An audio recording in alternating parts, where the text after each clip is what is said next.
Matthew 25 verses 14 to 30. The parable of the three servants.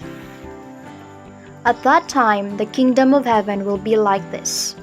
Once there was a man who was about to leave home on a trip. He called his servants and put them in charge of his property.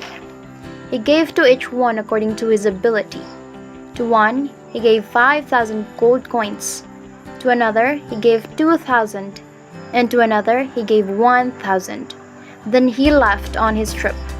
The servant who had received 5,000 coins went at once and invested his money and earned another 5,000. In the same way, the servant who had received 2,000 coins earned another 2,000.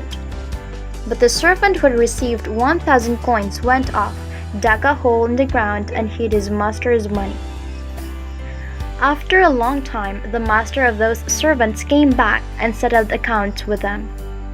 The servants who had received 5,000 coins came in and handed over the other 5,000. "You gave me 5,000 coins, sir," he said. "Look, here are another 5,000 that I have earned. Well done, good and faithful servant," said his master. "You have been faithful in managing small amounts, so I will put you in charge of large amounts. Come on in and share my happiness."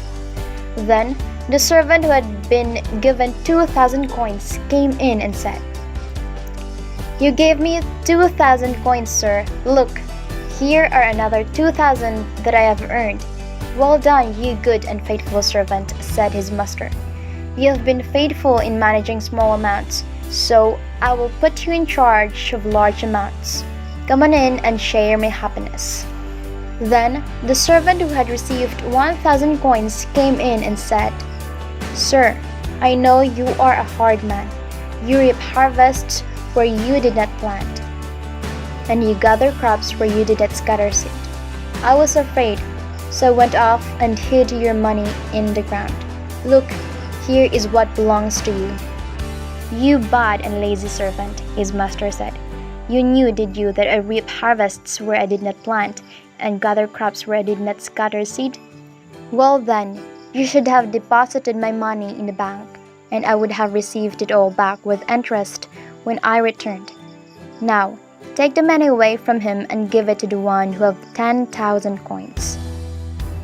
For to every person who has something, even more will be given, and he will have more than enough.